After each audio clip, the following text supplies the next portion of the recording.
I was in my London office when Mom's text arrived at 3:47 p.m. Greenwich Mean Time on December 29th. Outside my floor-to-ceiling windows, the Thames reflected the grey winter sky. Inside, my 3 monitors displayed real-time data from manufacturing facilities across 17 countries. The text was long. Mom had clearly labored over it. Sweetheart, about New Year's Eve at Uncle Richard's estate. He's invited some very successful people, venture capitalists, hedge fund managers, a few billionaires from his yacht club. It's going to be quite formal and very high level. I think you'd feel uncomfortable. Maybe skip this one? We can have lunch just us in January. Love you. Heartsuit. I read it twice. Then I set my phone down and returned to the supply chain optimization report I'd been reviewing. Indonesia facility efficiency was up 23% quarter-over-quarter. Excellent. My assistant James knocked on my door. Ms. Chin? The Automotive Week interview is in 10 minutes. They're set up in the conference room. Thank you, James. Also, can you confirm my New Year's Day schedule? I'm flying back to Seattle tonight. You're scheduled to land at Seattle-Tacoma at 11:47 p.m. local time on the 31st. Car service arranged. You have New Year's Day off. Your first day off in 47 days, I might add.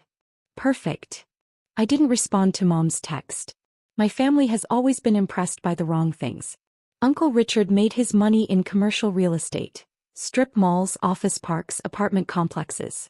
He was worth maybe $380 million and he never let anyone forget it. His house was a 12,000 square foot monstrosity in Bellevue with a 6-car garage showcasing vehicles he barely drove. His 3 children, my cousins Trevor, Vanessa and Blake, had grown up with trust funds and private school and summer homes in Aspen. Mom and Dad were comfortable but not wealthy. Dad was a civil engineer. Mom was a high school guidance counselor. They'd given my brother Jason and me a good middle-class upbringing in a nice Seattle suburb. But Uncle Richard's wealth created a gravitational pull in the family. Every holiday at his estate. Every major celebration at his yacht club. Every conversation somehow circling back to Richard's latest acquisition or investment. Jason fit right in. He went into tech sales, made good money, bought a Tesla, wore expensive suits, talked confidently about market trends he barely understood. Uncle Richard loved him. That's a young man with ambition, he'd say, clapping Jason on the shoulder. I was different. I was quiet. I studied engineering at University of Washington instead of business at an Ivy League school. After graduation, I took a job at a small automotive parts manufacturer in Kent that no one had heard of. Annual salary, $54,000. Engineering. Uncle Richard had said when I told him, that's technical work. Don't you want to do something more strategic? I like solving problems, I said. Well, there's certainly problems to solve in manufacturing. He'd smiled in that pitying way people do when they think you're wasting your potential. Just don't get stuck on the factory floor your whole career. For the next 12 years I was the family afterthought. At Thanksgiving dinners, Uncle Richard held court with stories about his latest developments. Jason talked about his tech sales quotas. Vanessa, who worked in her father's company doing something vague with property management, described her vacation in Bali. What about you, Maya? Mom would ask, obligatory and gentle. Works good. We improved our defect rate by 11% last quarter. Silence. Then someone would change the subject. They didn't know I'd been promoted to operations manager at 27. Then director of manufacturing at 29. Then VP of operations at 31. They didn't know because I never told them and they never asked. When I turned 33, I got a call from a private equity firm. They wanted to buy the automotive parts company where I worked. The owner, a brilliant engineer named Tom Chin who'd become my mentor, was ready to retire. They're offering $247 million, Tom told me over coffee. The company's worth more, but I'm tired. I want to sell. What happens to the employees? I asked immediately. That's up to the buyers. Probably layoffs. Consolidation. That's how these things go. I spent that night running numbers. Looking at my savings, $340,000 accumulated over 12 years of living modestly and investing aggressively. Looking at the company's actual value based on our contracts, our patents, our growth trajectory. The company wasn't worth $247 million. It was worth $380 million minimum. Possibly $500 million if we expanded into electric vehicle components, which I'd been pushing for but Tom had resisted. Let me buy it, I told Tom the next morning. He laughed. Maya, you don't have $247 million. I can get it. He stopped laughing. I spent 3 weeks putting together the most aggressive pitch of my life. I approached manufacturing consortiums in Asia. I found a specialty lender who understood automotive supply chains. I structured a leveraged buyout that required me to put up every penny I had as collateral and take on $223 million in debt. On paper it was insane. But I knew the company's real value. I knew the EV market was about to explode. I knew I could triple revenue in 5 years. Tom sold me the company for $247 million. I took control with $340,000 of my own money and a terrifying amount of debt. My family knew none of this.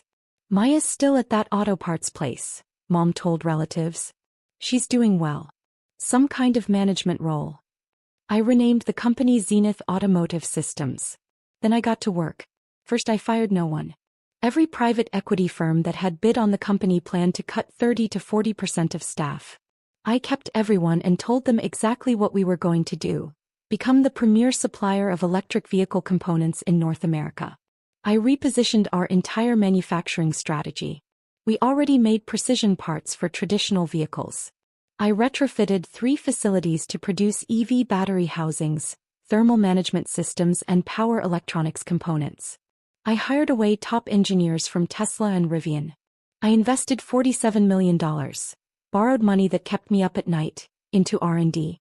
The first year I paid myself $68,000 while servicing $223 million in debt.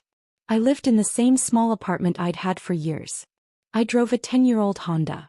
My family assumed I was still just an employee. Year 2 we landed our first major EV contract. $89 million over 3 years with a new electric truck manufacturer. Revenue jumped 34%. I started paying down debt ahead of schedule. Year 3 Ford became a client. Then 3 Chinese EV companies expanding into North America. Revenue $347 million. Company valuation $680 million. My equity 73%. I paid myself $120,000. Still lived in the same apartment. Still drove the Honda. Year 4 we acquired 2 smaller competitors. Now we had facilities in 7 states plus Mexico. Revenue $624 million. Valuation $1.2 billion. My equity stake worth approximately $876 million. I bought a modest house in Madison Park. Nice but not ostentatious. 3 bedrooms, 2,400 square feet, water view. $1.8 million. I paid cash to avoid a mortgage but told my family I was renting. Year 5 we went public. The IPO priced at $34 per share, valuing Zenith Automotive at $2.8 billion. My stake, 51.7%, worth $1.447 billion after dilution. Forbes called it the quietest billionaire-making IPO of the decade. Bloomberg added me to their billionaire index at #1-247. I was 38 years old. I still drove the Honda. At family dinners the conversation remained unchanged. Trevor just closed a $50 million development deal, Uncle Richard announced at Easter. That's my boy. Jason hit 140% of quota this year, Dad said proudly. Top performer in his region. What about you, Maya? Mom asked. Busy at work. We're expanding production capacity. Still at that parts company? Uncle Richard asked. You know, Trevor's firm is looking for property managers. It's not too late to transition into real estate. Much better money than manufacturing. I'm happy where I am. Well, that's what matters, I suppose. He turned back to Trevor. Tell everyone about the luxury condo project downtown. They had no idea I was worth more than all of them combined. December 20th, Uncle Richard sent a family group text. Big New Year's Eve bash at the estate this year. Pulling out all the stops. Dress code black tie. This is going to be the party of the year. Mom called me that evening. Are you coming to Uncle Richard's party? I'm in London until the 31st, but I can probably make it. Oh. Pause. Well, actually, honey, it might be better if you skip this one. Why? Richards invited some very high-level people. Billionaires from his yacht club. Some venture capital people. A few tech CEOs. It's going to be very, you know. No, I don't know. Well, the conversation will all be about big deals and investments, and you might feel out of place. You know how Richard gets with his wealthy friends. Lots of talk about money and success. I just don't want you to feel uncomfortable. I was literally reviewing a $340 million acquisition while she said this. On my screen, due diligence documents for a German automotive supplier we were buying to expand into the European market. I see, I said. It's not that we don't want you there, Mom continued quickly. It's just, Jason will be there with his new girlfriend who works in venture capital. Trevor and Vanessa will have their successful friends. Blake just got promoted to partner at his law firm. Everyone will be talking about money and deals and, you know, your work is important, but it's just different from what these people do. Different.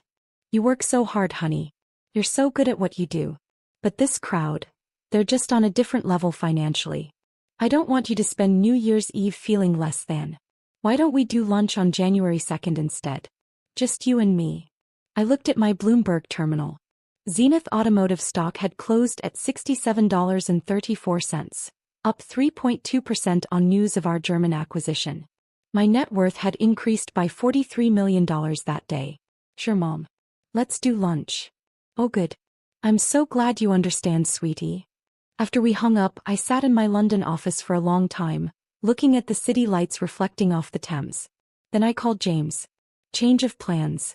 I want to arrive in Seattle by 6 p.m. on December 31st, not midnight. And I need a car service to take me to an address in Bellevue that evening. New Year's Eve plans, Miss Chin? Something like that. I knew something my family didn't know. Bloomberg's Billionaire Index updates in real time, but they publish a comprehensive year-end rankings update at exactly midnight GMT on January 1st, which was 4 p.m. Pacific Time on December 31st. The update includes detailed profiles of new billionaires, significant wealth changes, and a searchable database. It gets picked up by every major business news outlet within minutes. This year's update would be particularly interesting because my wealth had increased dramatically in Q4. The German acquisition, a major new contract with Volkswagen, and strong stock performance had pushed my net worth from $1.447 billion to $2.13 billion. Bloomberg had contacted me in November for comment. I'd given them a brief statement and a professional photo. They'd mentioned the update would go live on New Year's Eve. I'd said nothing to my family. I landed in Seattle at 5:47 p.m. on December 31st. My driver, a professional from the service I used for business travel, took me directly to Uncle Richard's estate in Bellevue. I was wearing what I always wore. Simple black dress, minimal jewelry, low heels. My only concession to black tie was that the dress was designer. Armani. $3,400. But it looked like something I could have bought at Nordstrom for $400. I arrived at 7:23 p.m. The circular driveway was packed with luxury vehicles. Bentleys, Rolls-Royce, multiple Ferraris, a Lamborghini. I asked my driver to park my car on the street. The house was lit up like a palace. Through the windows I could see at least 100 people in formal wear, champagne glasses glittering under crystal chandeliers. I walked up to the front door and rang the bell. Uncle Richard's assistant. Yes, he had an assistant. Opened the door. Name. Wyatt Chin. She checked her tablet, frowned. I don't see you on the guest list. I'm Richard's niece. Oh. Her expression shifted to confusion. Let me check with Mr. Chin. She disappeared. I stood in the doorway watching the party inside. I recognized a few faces from business news. The CEO of a major tech company. A prominent venture capitalist. Several people whose names appeared regularly in Forbes. Uncle Richard appeared, slightly flushed, champagne glass in hand. Wyatt, what are you doing here? Coming to your New Year's Eve party. I thought your mother said. We weren't expecting you. I was in the neighborhood. I stepped inside. Should I leave? No. Oh, of course not. It's just, this is a very high-level crowd. You might not have much in common with. I'll manage, I said, walking past him into the foyer. The party was exactly as pretentious as I'd expected.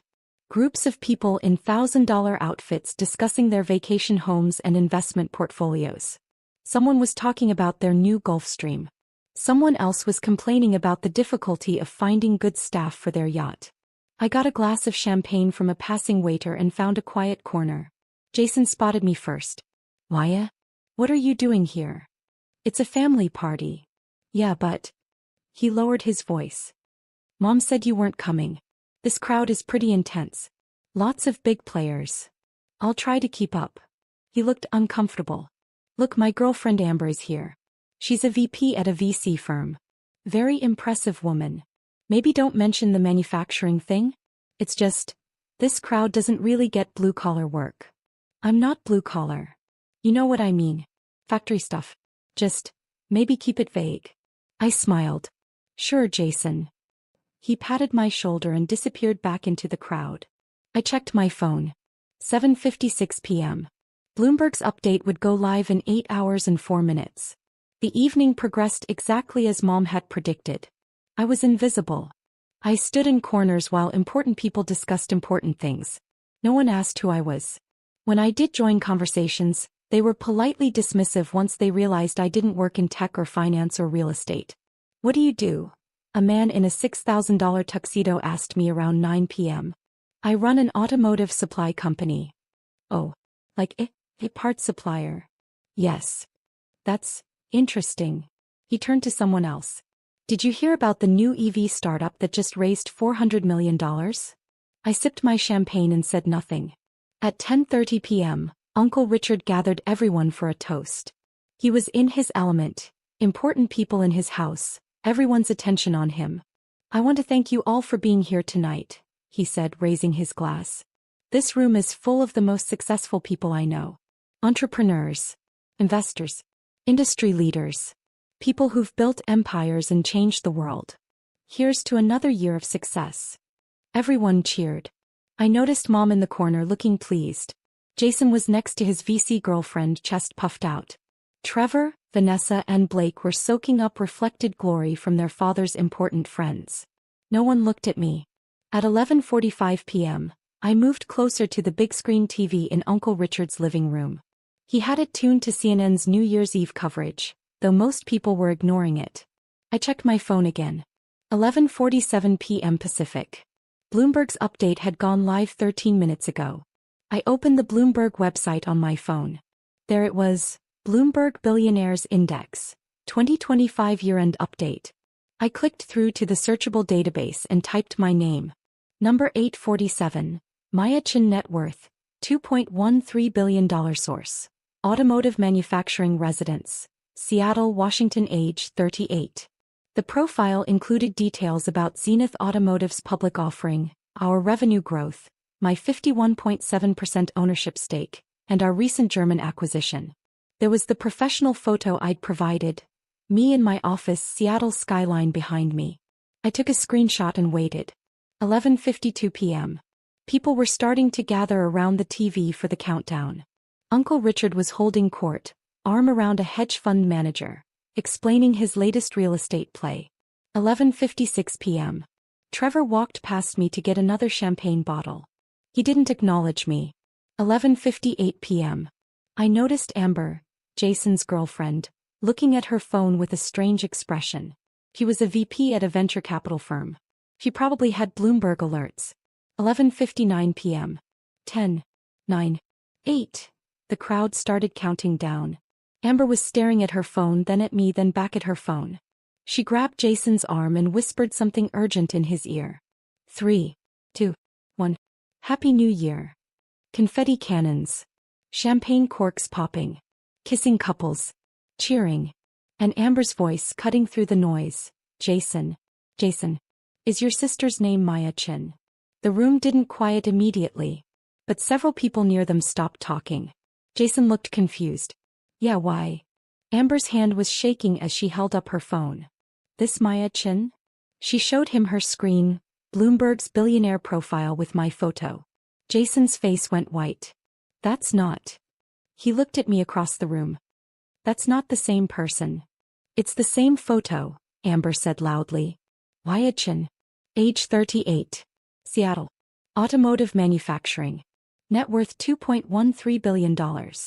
More people were stopping their conversations now. Uncle Richard pushed through the crowd. What are you talking about? Amber turned her phone to him. Bloomberg just updated their billionaire index. Myachin. Ranked number 847. Worth $2.13 billion. Uncle Richard stared at the screen. Then at me. This is a different Myachin. There are lots of Chens. It's the same person, Dad, Trevor said quietly. He was holding up his own phone. Look at the photo. That's her. The room was silent now except for the TV still playing New Year's coverage. Uncle Richard walked slowly across the room to me. Why, Hi, Uncle Richard. Great party. This says you're worth over $2 billion. $2.13 billion as of market close yesterday. Probably a bit more now with after-hours trading, but Bloomberg won't update that until Monday. Mom's voice, shrill and confused. I don't understand. I turned to look at her. She was standing next to Dad, both of them staring at me like I was a stranger. You said you worked at an auto parts company, Mom said. I do. I own it. Own it. I bought it 12 years ago. We went public 5 years ago. Zenith Automotive. We're the largest independent supplier of EV components in North America. I took a sip of champagne. We did $1.3 billion in revenue last year. Market cap is currently $4.1 billion. I own 51.7% of the stock. Complete silence. Then Vanessa's voice, angry. You've been lying to us? I haven't lied about anything. You never asked. You let us think you were just an employee. You assumed I was just an employee. There's a difference. I looked around the room. I told you I worked in manufacturing. That I was expanding production capacity. That we were growing. Everything I said was true. You just never cared enough to ask for details. Jason stepped forward. Why wouldn't you tell us? Would it have mattered? I asked simply. When's the last time anyone in this family asked me about my work? Really asked? Not just, how's the job, as a formality before changing the subject. No one answered. I'll tell you when, I continued. Never. Because to you manufacturing isn't impressive. Engineering isn't strategic. Building things with your hands isn't worth discussing when we can talk about real estate deals and tech sales and venture capital. Uncle Richard's face was red. That's not fair. Isn't it? I looked directly at him. You told me not to get stuck on the factory floor. You suggested I transition into property management because there's better money there. Do you even know what Zenith Automotive does? What we manufacture? He said nothing. We make the thermal management systems for 40% of electric vehicles produced in North America. We hold 37 patents. We employ 4,600 people across 11 facilities. I've acquired 6 smaller companies in the last 3 years. We're expanding into Europe and Asia. I paused. And yes, Uncle Richard, there is better money in it than property management. Considerably better. The hedge fund manager Uncle Richard had been talking to earlier stepped forward, hand extended. Miss Chin, I'm David Rothstein. Rothstein Capital. I've been trying to get a meeting with you for 6 months. I shook his hand. Mr. Rothstein. Your team contacted us about the German acquisition. We went with Deutsche Bank instead, but I appreciated the pitch. Yes. He looked stunned. I had no idea you were Richard's niece. Why would you? I smiled. It's not relevant to business.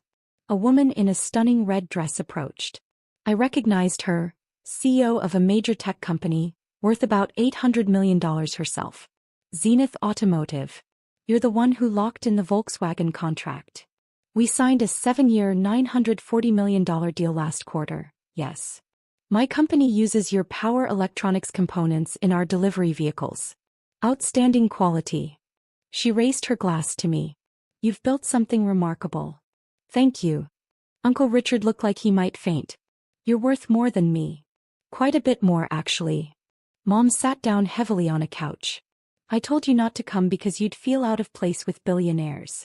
I know, Mom. You are a billionaire. Yes. Since when? Since the IPO 5 years ago.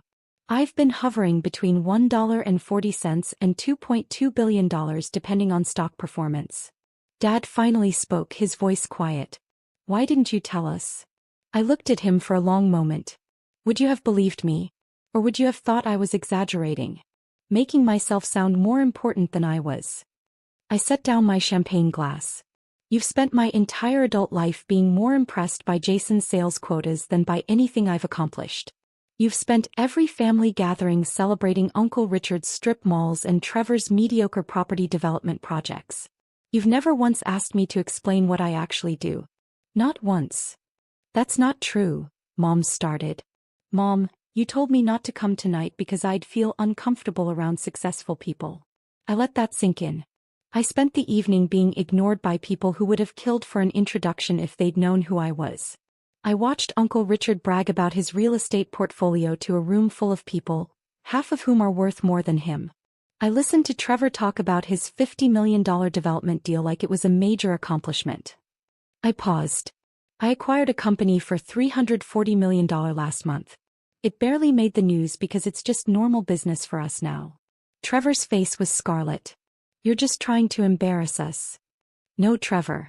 I'm trying to make you understand that you've been embarrassing yourselves. All of you.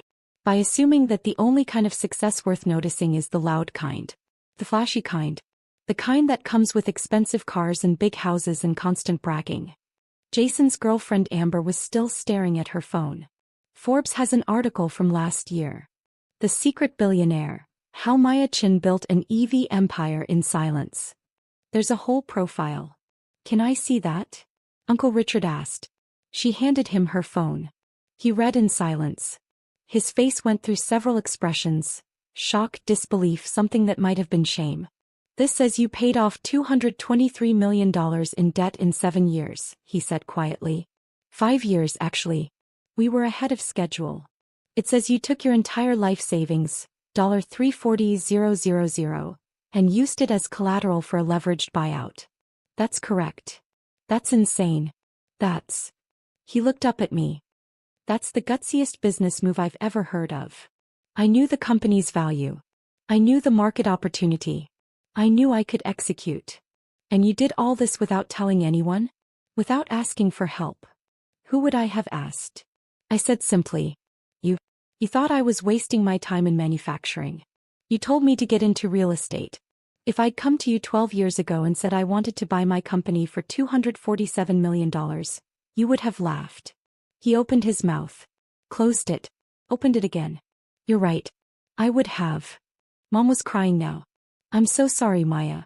I'm so sorry we didn't see. It's fine, Mom. It's not fine.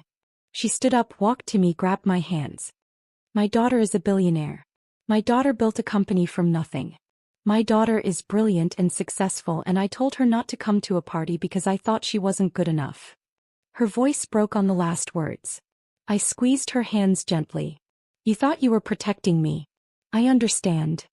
I should have asked. I should have cared. I should have. She trailed off, still crying. Dad approached slowly. The Bloomberg article mentions you've donated $127 million to charity over the last 3 years. $134 million total. Engineering scholarships mostly. Some manufacturing workforce development programs. You've given away more money than I'll make in my entire life. Probably yes. He looked at me like he was seeing me for the first time. I'm your father. I should have known this. I should have. Maya, I'm so sorry. Around the room, conversations were starting up again. But they were different now. People were pulling up articles about Zenith Automotive on their phones. The CEO who'd complimented my components was telling someone about our manufacturing quality. David Rothstein was discussing our stock performance with another investor. Uncle Richard stood in the center of his own living room looking lost. I thought I was the successful one in the family. You are successful, Uncle Richard. You've built a good business. You should be proud of that. But you're worth more? Yes. But that doesn't diminish what you've accomplished. You just spent the last 12 years treating me like an afterthought because my success was quieter than yours. He had no response to that. By 12:47 a.m., the Bloomberg article had been picked up by CNN Business, CNBC, Forbes, and the Wall Street Journal. Seattle's secret billionaire revealed was trending on financial Twitter. My phone started ringing. My PR team. My CFO. My board chairman wanting to know if I needed any support with the sudden media attention. I stepped out onto Uncle Richard's back patio to take the calls. The yard was beautifully landscaped, lit with tasteful path lighting. Through the windows I could see the party continuing, but the dynamics had completely shifted. People kept glancing at me, whispering. Several guests had asked Jason and Trevor for introductions. When I came back inside at 1:15 a.m., a small group had formed around Mom and Dad. People were asking them about me, about my childhood, about how they'd raised such a successful daughter. Mom was glowing, telling stories I'd forgotten. Maya was always so focused. Even as a little girl, she'd spend hours taking apart machines to see how they worked. Jason approached me carefully. Amber wants to apologize for not recognizing you earlier. There's nothing to apologize for. She didn't know. She feels terrible. Her firm tried to get a meeting with you last year for that Series C funding round for the battery startup. I remember. We passed. Their technology wasn't differentiated enough. They went bankrupt 6 months later. I know. He stared at me. You're really good at this, aren't you? At what? Business. Building things. You're not just lucky. You're genuinely brilliant at what you do. I work hard. I understand the industry. I make good decisions most of the time. Most billionaires inherited their money or got lucky with one big hit. You built this yourself. From nothing. He shook his head. I've been a condescending asshole. Yes, you have. He laughed, surprised. You're not going to make this easy. Why should I? But I smiled slightly. Jason, I don't need you to grovel. I need you to understand that success comes in many forms. Sometimes the quietest person in the room is the most accomplished. Understood. He paused. Can I buy you lunch next week? Actually ask you about your work? As your brother, not as someone trying to network. I'd like that. I left Uncle Richard's party at 2:30 a.m. As I walked out, at least 15 people asked for my contact information. I politely declined most of them and referred them to my assistant. The next morning, New Year's Day, my phone exploded with messages. Uncle Richard, hiya, I owe you a genuine apology. Can we have coffee? I'd like to understand what you've built. Really understand it. Trevor, I've been reading about Zenith all morning. What you've accomplished is extraordinary. I'm sorry I never asked about your work. Vanessa, I saw the Forbes article from last year. The way you turned around that failing company is incredible. Can we talk? I'd love to hear the real story. Blake, I had no idea. None of us did. That's on us, not you. I'm sorry we were so blind. Mom called at 10:47 a.m. Honey, I couldn't sleep. I spent all night reading articles about you. About your company. About what you've built.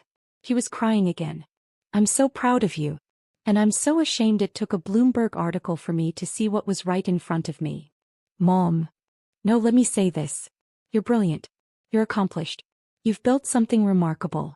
And I spent years treating your work like it was a hobby compared to Jason's sales job. I was a terrible mother. You weren't terrible. You were just focused on the wrong things. That's the same as being terrible. She took a shaky breath. Can you forgive me? There's nothing to forgive. You didn't know because I didn't tell you. I should have asked. That's the point. I should have cared enough to ask. We talked for an hour. Really talked. I explained the leveraged buyout, the years of brutal work, the strategic decisions that had paid off, the risks that had kept me up at night. She listened to every word. You're going to be insufferable now, aren't you? I asked when we were wrapping up. Telling everyone your daughter is a billionaire? Absolutely. She laughed through her tears. I've earned the right to brag after missing it for 12 years. January 2nd, I had lunch with Mom as planned. Just us. We talked about Zenith's expansion plans, my goals for the company, the challenges of being a public company CEO. She asked real questions. She took notes. She wanted to understand. January 15th, Uncle Richard came to visit Zenith's headquarters. I gave him a full tour. The manufacturing floor, the R&D labs, the quality control systems. He asked intelligent questions. He was genuinely impressed, not just because of the money but because of what we'd built. I've been in business 40 years, he said as we stood in front of a wall displaying our patents. I thought I understood success. But this, what you've built, it's on another level. Different level, I corrected. Not better or worse. Just different. No, Maya. It's better. You've built something that matters. That employs thousands of people. That's driving innovation in an industry that's changing the world. He looked at me. I wasted 12 years dismissing you because I was too arrogant to see past my own definition of success. February brought family dinners with a new dynamic. People asked me about work. Really asked. They wanted to hear about the Volkswagen contract, the German acquisition, our expansion plans in Asia. Jason brought Amber to several dinners. He and I became friends. Her VC firm eventually partnered with Zenith on a battery technology startup we were investing in. Good business for both of us.